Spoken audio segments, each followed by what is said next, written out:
देखिए हमारा जो टॉपिक चल रहा था वो लवण जल गठन चल रहा था, और लवण जल गठन के अंदर हमने उसकी डेफिनेशन, लवण का जल गठन करवाने पर अम्ल व क्षार का निर्माण होता है, जिसे लवण जल गठन कहते हैं। ये शर्तें हमने पढ़ी थी पूर्व के वीडियो में। 4 प्रकार के होते हैं, और हमारे चल रहा था भाई कि प्रबल अम्ल के अंदर आपका हाइड्रोक्लोरिक अम्ल, नाइट्रिक अम्ल, सल्फ्यूरिक अम्ल, प्रबल क्षार के अंदर NaOH आपका, और आपका KOH यानी कि पोटेशियम हाइड्रोक्साइड। ये इस प्रकार से हम पढ़ के आए हैं। पूर्व के वीडियो में हम आपको पढ़ा चुके हैं। और इन लवणों का विलयन कैसा होगा? उदासीन होगा। इन लवणों का विलयन उदासीन होगा। उदासीन होगा। अतः इनका लवण अपघटन नहीं होगा। अतः इनका लवण अपघटन नहीं होगा।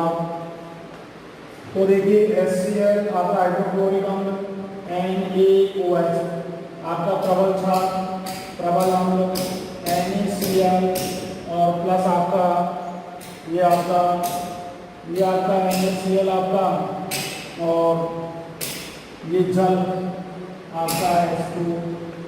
अब इस लवण का NaCl एक लवण है, और इस लवण का यदि हम जल गठन कराते हैं तो आपका NaOH प्लस HCl का निर्माण होता है।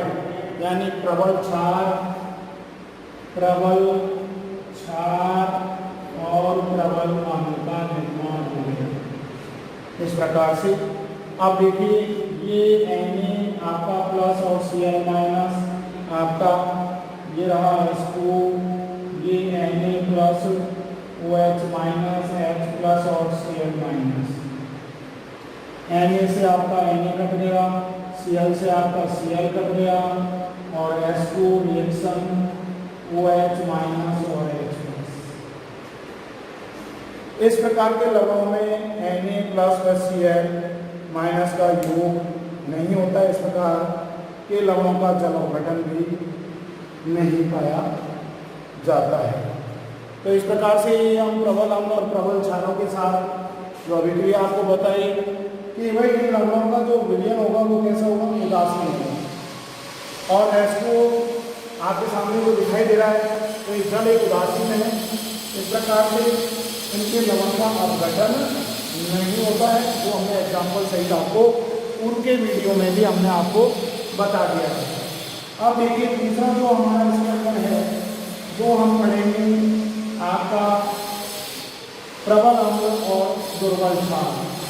प्रबल अम्ल व दुर्बल क्षार।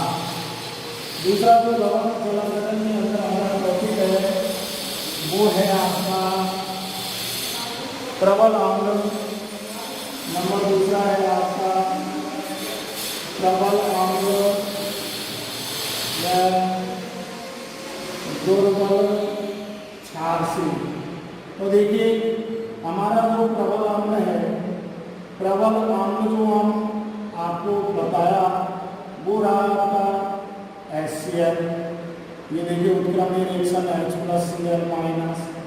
दूसरा हमने आपको नाइट्रिक अम्ल जो आपको पढ़ाया था वो H प्लस NO3 माइनस।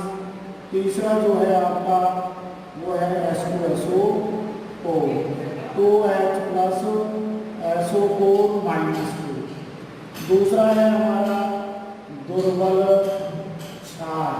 और दुर्बल क्षार के अंदर देखिए सबसे बढ़िया उदाहरण हमारा है NH4OH, अमोनियम हाइड्रोक्साइड, जिसको NH प्लस OH माइनस आता है। दूसरा है हमारा CaOH का हाइड्रोक्साइड, क्रमणीय reaction Ca plus 2OH minus. तीसरा है हमारा AlOH का हाइड्रोक्साइड, होल प्राइस Al प्लस 3OH माइनस। तो इस प्रकार से ये हमने इन लवणों का विलयन कैसे होगा, इन लवणों का विलयन, इन लवणों का विलयन अम्लीय होगा। का विलयन कैसे होगा, अम्लीय होगा। अतः इनमें लवण का अपघटन होता है। तो देखिए जैसे हमारा ये एग्जाम्पल है आपका NH4OH दुर्बल क्षार प्लस प्रबल अम्ल, आपका ये रहा दुर्बल क्षार और आपका प्रबल अम्ल। रिएक्शन आपका NH4Cl और H2O। अब देखिए अब इसका जो कराएंगे वो क्या कराएंगे, लवण है आपका एक नौसाधक जो बना है, अमोनियम जो क्लोराइड बना है, इस अमोनियम क्लोराइड यानी कि NH4Cl H2O के साथ अभिक्रिया करा रहे हैं। तो ये हमारा जो बन जाता है वो NH4OH प्लस HCl। तो ये तो हमारा दुर्बल क्षार बन गया और ये बन गया हमारा प्रबल अम्ल बन गया। अब देखिए ये हमारा रहा NH प्लस और Cl माइनस H2O आपका, और ये तो आपका NH4OH है ये आपका, और ये H प्लस और Cl माइनस।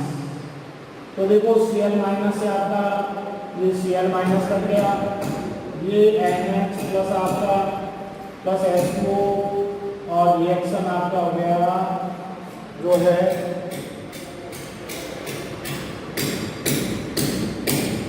ये आपका NH4OH और ये रहा आपका H प्लस।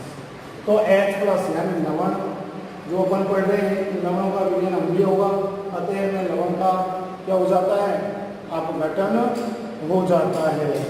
तो ये आपका जो है आपका H प्लस ये अम्लीयता को प्रदर्शित करता है, अम्लीयता को प्रदर्शित करता है।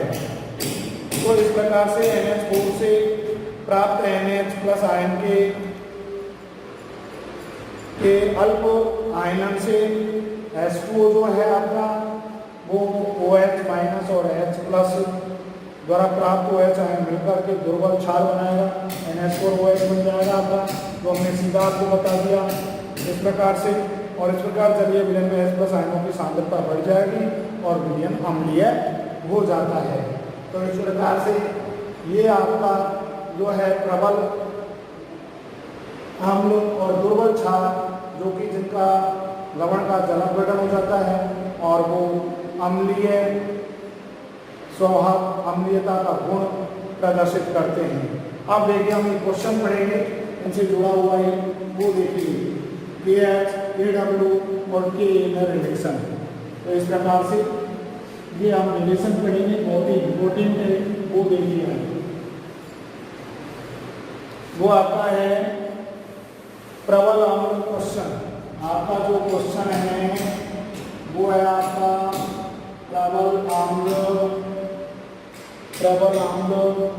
व दुर्बल क्षार, क्योंकि इनका लवण का जलापघटन हो जाता है जो अम्लीय स्वभाव प्रदर्शन करते हैं। दुर्बल क्षार से बने लवण में यानी कि लवण अपघटनांक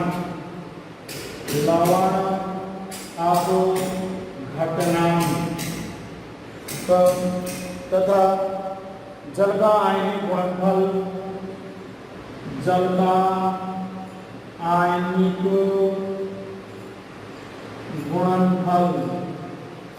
KW, जल का आयनिक गुणनफल KW, जल का आयनिक गुणनफल क्षार KD में इसमें संबंध ज्ञात करो। तो ये हमें सवाल है जिसमें हमें रिलेशन ज्ञात करना है, जिसमें हमें संबंध ज्ञात करना है। तो इस प्रकार से ये हमें प्रबल अम्ल में दुर्बल क्षार से बने लवण, हमारा क्वेश्चन जो है वो ये है, प्रबल अम्ल व दुर्बल क्षार से बने लवण में KH यानी लवण आपूर्ति घटनांक, जल का आयनिक गुणनफल, जल का आयनिक गुणनफल है KW। क्षार KB में संबंध ज्ञात करो। ये अपन इस तरीके से लिख सकते हैं, KH KW KB में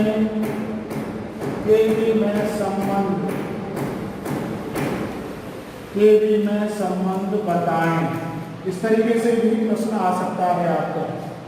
तो इस प्रकार से ये आपको जो रिलेशन है वो हमें याद करना है। तो ये हमारा जो है सवाल का वो आपको ध्यान रखना है। आप देखिए यहाँ पर देखिए आपका माना कि हम हल कर रहे हैं, हल आता है माना कि BA, माना कि BA एक प्रबल अम्ल है, माना कि BA एक प्रबल अम्ल है, प्रबल अम्ल है और दुर्बल क्षार से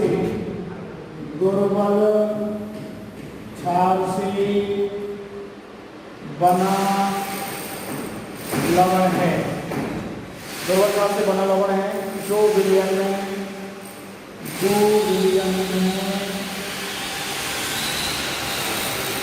निम्न प्रकार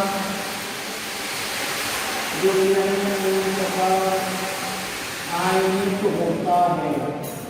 तो निम्न प्रकार से ये आपका आयनिक होता है। तो वो देखिए आपका ये आपका B plus A minus plus HOH, ये प्लस और ये माइनस उत्क्रमणीय रिएक्शन, ये B प्लस और ये OH माइनस, ये BOH बन गया और ये HA बन गया। तो ये तो हो गया आपका दुर्बल क्षार, दुर्बल क्षार से NH2OH करेंगे। ये बन गया हमारा प्रबल अम्ल, क्या बन गया हमारा प्रबल अम्ल। अब प्रबल अम्ल तो आयनिक हो जाता है आपका। तो देखिए ये B प्लस A माइनस आपका, ये आपका H2O रिएक्शन आपका ये दुर्बल है, आयनिक नहीं होगा। ये H प्लस और A माइनस, A से ये कट गया आपका और ये आपके पास बच गया। तो देखिए आपके पास बचा B प्लस H2O उत्क्रमणीय रिएक्शन BOH और ये हो गया H प्लस, समीकरण नंबर 1। अब समीकरण 1 पर देखिए, समीकरण 1 पर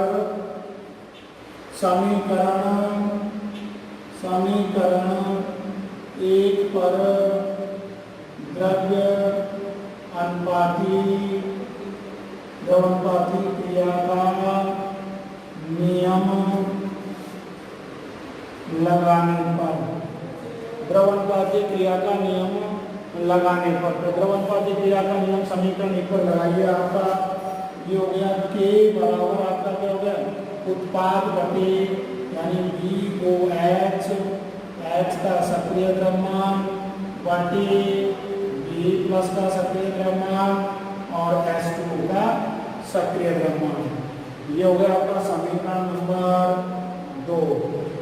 यहाँ के एक आयनन नियतांक है, यहाँ के बराबर जो है आपका आयनन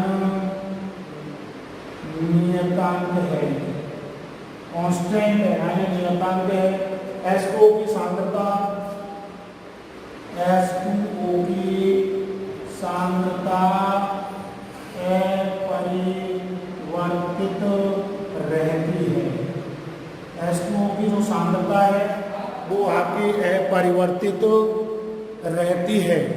अब सांद्रता अपरिवर्तित आपकी रहेगी तो देखिए आपका ये जो है विलयन में H2O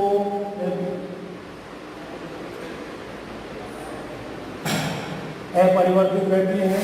तो देखिए आपका K इंटू H2O का सक्रिय द्रव्यमान बराबर आपका क्या हो गया, BOH और H प्लस का सक्रिय द्रव्यमान बटे B प्लस का सक्रिय द्रव्यमान, ये हो गया आपका।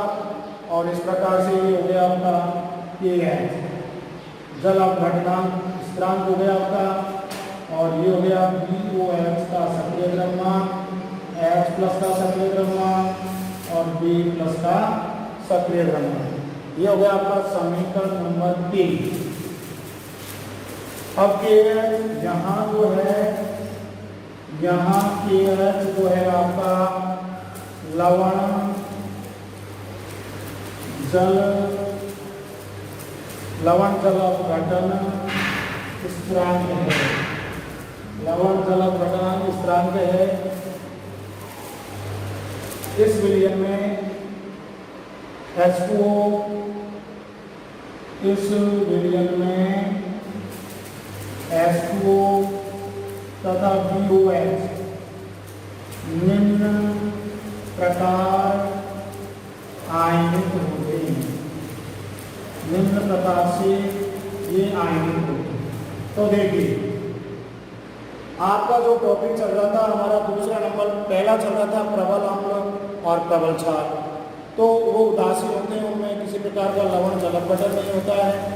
यहाँ पर जो अपना प्रबल अम्ल और हम दुर्बल क्षार के साथ अभिक्रिया कराते हैं तो H प्लस की सांद्रता बढ़ जाती है, जिससे अम्लीयता का मान शोभा प्रदर्शित होता है। तो उससे जुड़ा हुआ हमारा एक सवाल है, प्रबल अम्ल में दुर्बल क्षार से बने लवण में KH यानी लवण अपघटनांक यानी जल का आयनिक गुणनफल KW व क्षार में संबंध ज्ञात कीजिए। या हम सीधे ऐसे लिख सकते हैं KH, KW व KB में संबंध बताएं। तो हम मान रहे हैं हमारा कि ये एक प्रबल अम्ल है, दुर्बल क्षार से बना लवण है जो विलयन में निम्न प्रकार आयनिक होता है। ये आपका है BA जो जल के साथ अभिक्रिया करेगा, आपका दुर्बल क्षार और प्रबल अम्ल का निर्माण हो जाएगा। अब देखिए A से A कट गया, अब बच गया B प्लस, ये B प्लस रहा, जल अपरिवर्तित रहता है, BOH हो गया H प्लस समीकरण नंबर 1। समीकरण 1 पर द्रवण उत्पाद की क्रिया का नियम हम लगा रहे हैं। तो ये हो गया आपका K बराबर आपका उत्पाद बटे क्रिया का, यहाँ K जो है आयनन नियतांक है, आपका H2O की सांद्रता अपरिवर्तित होती है, अधिक मात्रा में होता है तो अपरिवर्तित रहती है। तो ये आपका KH हो गया BOH H प्लस की सांद्रता बटे B प्लस। अब यहाँ KH लवण जल अपघटन स्थिरांक है। इस विलयन में H2O तथा BOH निम्न प्रकार से आयनित होते हैं। अब आगे देखिए, यहाँ तक सभी स्टूडेंटों की समझ में आ गया होगा, और नहीं आया है तो आप फोन करके हमसे पूछ सकते हैं। तो इस प्रकार से आगे देखिए हमारा इसी को आगे हल करते हैं। तो वो आपका देखिए नेक्स्ट जो है आपका जल, और हम BOH को समीकरण 3 तक आपने कर लिया। अब इसके बाद में हम इनको आयनित करते हैं।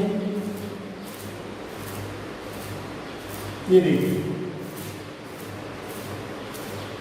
हमारा हमने लिखा था यहाँ पर कि भाई आपका स्थिरांक राशि है आपका KH, लवण जल अपघटन स्थिरांक है। अब जल और BOH को हम निम्न प्रकार से आयनित करते हैं। तो ये देखिए आपका H2O है, उत्क्रमणीय रिएक्शन H प्लस और OH माइनस, समीकरण नंबर आपका 4 हो गए। और इसी प्रकार से आपका जो है हम जो है जल को आयनित कर, ये आपका जल आपका KW जल का आयनिक गुणनफल है, ये H प्लस और OH माइनस हो गया आपका। तो ये हमारा समीकरण नंबर देखिए, इसको 4 दे दीजिए। फिर हम जो है BOH को आयनित करते हैं। BOH उत्क्रमणीय रिएक्शन आपका हो गया B प्लस OH माइनस। और इस प्रकार से ये क्षार के लिए हम देख रहे हैं तो Kb बराबर आपका क्या हो गया, उत्पाद का सक्रिय द्रव्यमान बटे क्रियाकारक का सक्रिय द्रव्यमान, समीकरण नंबर 5। तो इस प्रकार से जल और BOH विभिन्न प्रकार से आयनित हो गए। आप देखिए आगे समीकरण 4 में समीकरण 5 का भाग देने पर समीकरण 4 में समीकरण 5 का भाग देने पर तो समीकरण 4 आपका ये रहा KW, समीकरण 5 का भाग दे रहे हैं तो 4 आपका ये रहा। तो देखिए ये आपका H प्लस का सक्रिय द्रव्यमान, OH माइनस का सक्रिय द्रव्यमान और इसका हम भाग दे रहे हैं तो ये आपका क्या हो जाएगा, बटे में आ जाएगा। और BOH जो है आपका वो आपका ऊपर चले जाएगा। ये BOH आपका ऊपर चले गया और ये B प्लस और OH माइनस। तो OH माइनस से OH आपका कट गया आपका। अब हमारे पास में जो बचा है KW बटे KB बराबर H प्लस का सक्रिय द्रव्यमान, BOH का सक्रिय द्रव्यमान और B प्लस का सक्रिय द्रव्यमान। तो इस प्रकार से समीकरण 3 से तुलना करने पर अब आगे हमारा जो है समीकरण 3 से तुलना करने पर, अब समीकरण 3 से आप तुलना कर दीजिए। समीकरण जो 3 था आपका वो KH बराबर, समीकरण 3 था KH बराबर आपका था वो था BOH H प्लस का सक्रिय द्रव्यमान बटे B प्लस, ये समीकरण 3 था। इससे हमने इसकी तुलना कर दी और तुलना करने पर देखिए KW बटे KB बराबर KH आ गया। ये आपका रिलेशन निकल के आ गया, ये आपका संबंध जो है निकल के आ गया समीकरण नंबर 6। ये आप जो सवाल कर रहे थे KH KW और KB में जो संबंध है वो इस प्रकार से आपका निकल के आ गया और ये एग्जाम के अंदर आता रहता है। अब क्षार जितना दोनों अर्थात KB का मान जितना आपका ये KB का मान जितना कम होगा तो KH का मान उतना ही अधिक होगा। ये मान क्षार जितना कम होता है उतना ही KH का मान क्या होगा आपका अधिक होगा। ताप बढ़ाने पर KW का मान बढ़ेगा तो KW का मान बढ़ेगा तो KH का मान भी बढ़ेगा। तो दो निष्कर्ष निकलते हैं। यहाँ पर पहला जो है KB का मान जितना कम होगा यानी KB का क्षार का मान, KB का मान जितना कम होता है उतना ही KH का मान बढ़ता है। KH का मान क्या होता है, बढ़ता है। और KW का मान जब का आयनिक गुण बढ़ेगा, दूसरा पॉइंट है KW का मान बढ़ता है, KW का मान बढ़ता है तो KH का मान भी बढ़ता है। तो इस प्रकार से हम देखिए यहाँ पर जो है वो टॉपिक जो हमारा चल रहा था वो लवण अपघटन नाम का आपका चल रहा है। यानी लवण का जब अपन जल अपघटन करते हैं तो कहने का अर्थ है कि उससे अम्ल और क्षार प्राप्त होते हैं। और ये हम 4 प्रकार के पढ़ेंगे। पहला प्रबल अम्ल और प्रबल क्षार हम ले रहे थे जो कि उदासीन होता है। दूसरा जो है दुर्बल क्षार और प्रबल अम्ल ले रहे हैं जिसके अंदर आपकी अम्लीयता का मान बढ़ जाता है और उसी रिलेशन को हमने निकाला अम्लीयता के मान को। तो इस प्रकार से ये जो हमने शुरू से आपको रिलेशन आपको बताया KH KW और KB में संबंध जो आपके सामने निकल के इस प्रकार से आ गया। तो Kv का मान यानी क्षार का मान जितना कम होगा उतना ही KH बढ़ता है, Kw का मान बढ़ता है तो KH का मान भी बढ़ता है। तो देखिए स्टूडेंट्स, ये बहुत ही आपका वेरी इम्पोर्टेंट है, आपका बहुत ही मोस्ट आपका रिलेशन है KW और Kv में संबंध। उपयुक्त लवणों के जल अपघटन की मात्रा पर तनुता का प्रभाव पड़ता है, यानी डायल्यूट क्योंकि अम्लीय है तो उपयुक्त जो है लवण उसके जल अपघटन की मात्रा बढ़ेगी तो उसकी तनुता का मान बढ़ेगा और तनुता का मान बढ़ेगा तो 100% अम्लीयता का मान भी बढ़ेगा। तो इस प्रकार से बहुत ही इम्पोर्टेंट है। और इसके बाद में देखिए स्टूडेंट्स, हमारा जो टॉपिक इसी में हम पढ़ेंगे वो पढ़ेंगे जल अपघटन की मात्रा H का मान ज्ञात करना। जल अपघटन की मात्रा H का मान ज्ञात करना। तो आज के वीडियो में इतना ही पढ़ेंगे। धन्यवाद। अगले वीडियो में हम जल अपघटन की मात्रा H का मान निकालना आपको बताएंगे।